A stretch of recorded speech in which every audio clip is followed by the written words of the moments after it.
julli ci yonante bu tedd bi di Seydina Muhammad sallallahu alayhi wasallam ñu ngi nuyu bépp kilifa diine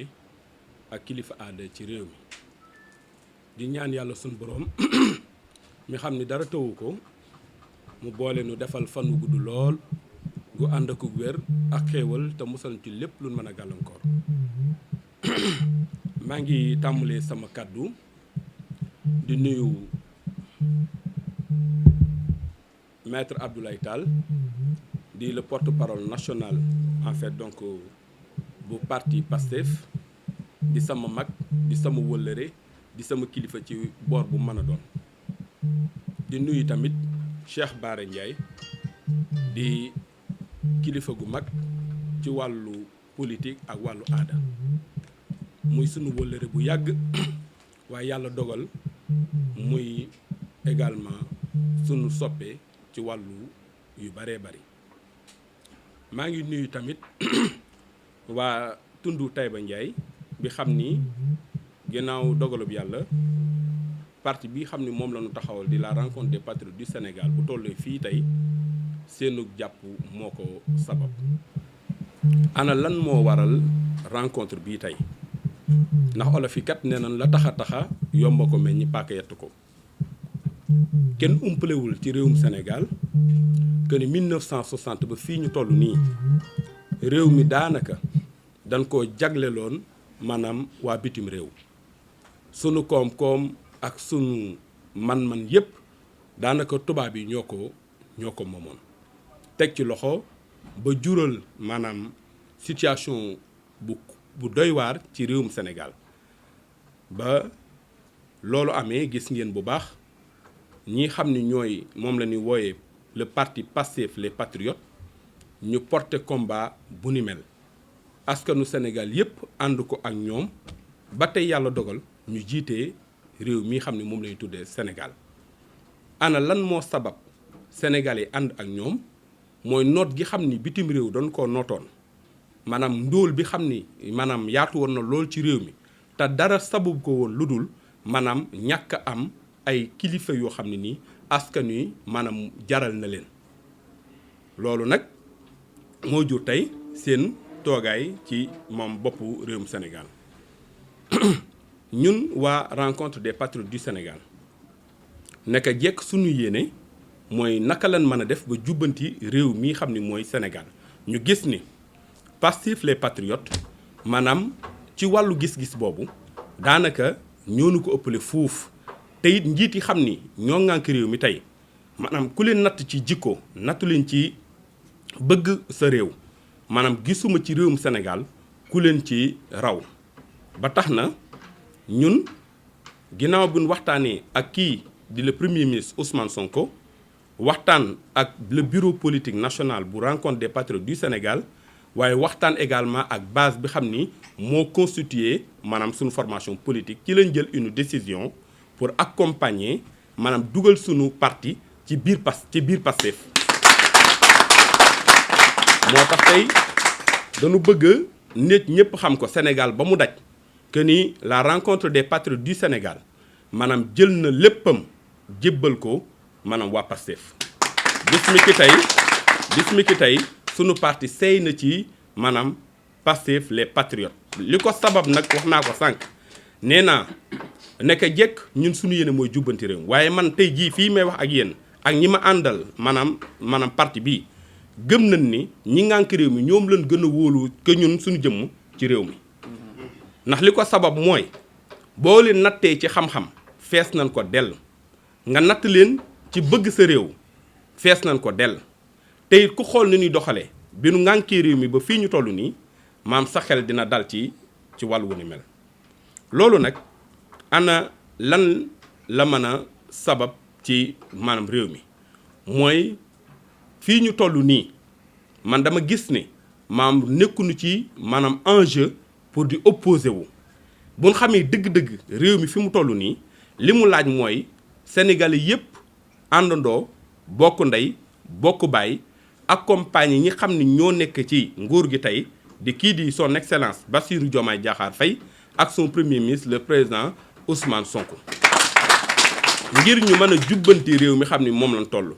Sénégalais yi dañuy umpale lu bari réew yi xam ni tey ñi ngi leen di tudd tey ci wàllu développement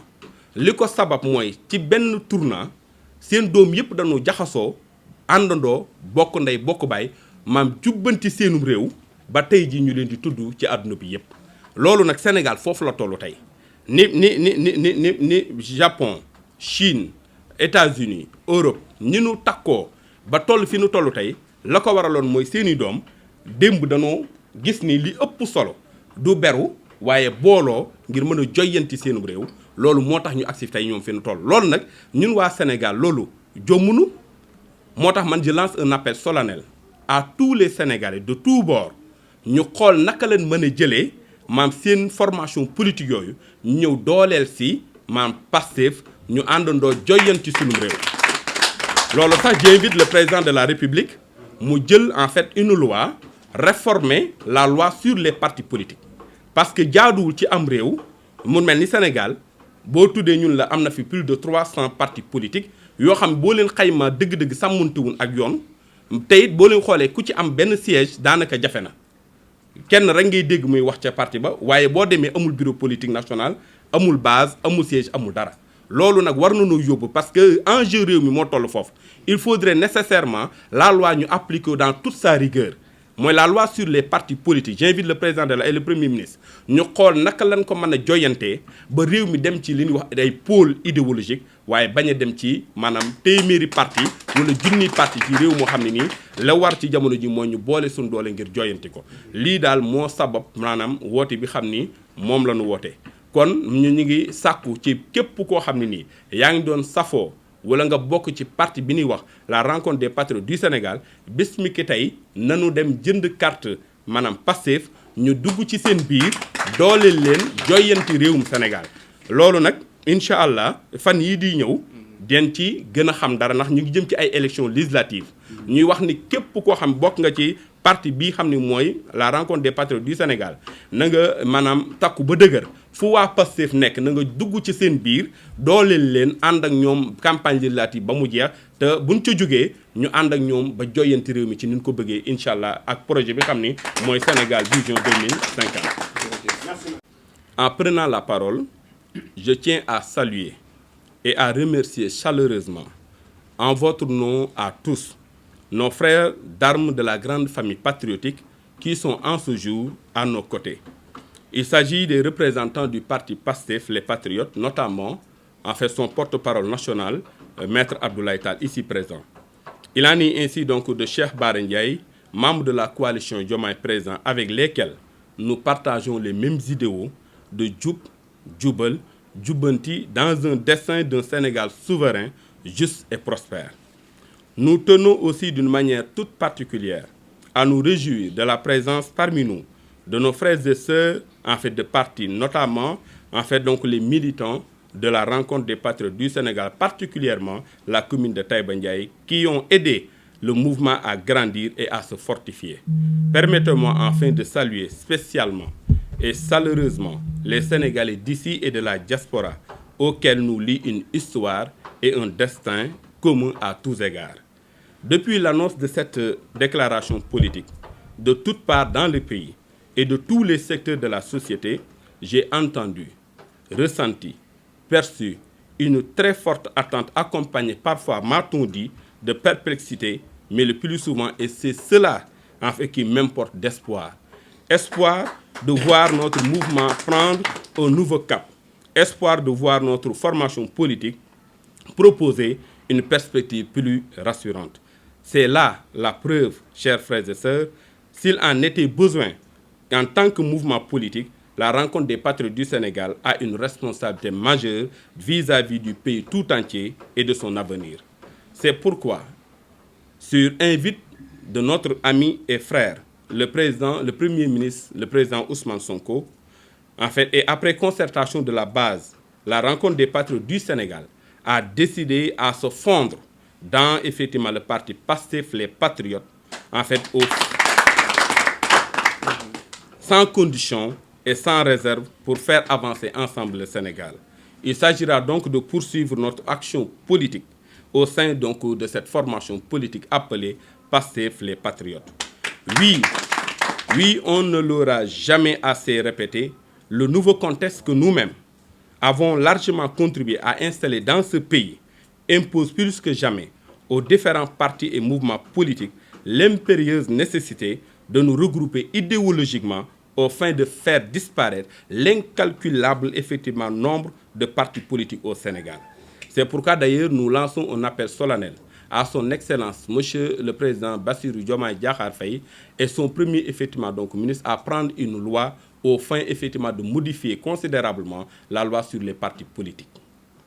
Ce nouveau départ doit constituer pour nous un lieu de réarmement, une source où nous puisons une aspiration nouvelle et vivifiante dans le dessein de faire en sorte que le projet Sénégal Vision 2050 soit une réalité incontestable. C'est pourquoi j'en appelle à la conscience patriotique des Sénégalais d'ici et de la diaspora au soir du 17 novembre 2024 de donner au régime actuel une écrasante majorité à l'Assemblée nationale. Je vous remercie de votre aimable attention. Bu ma paree ci kàddu googu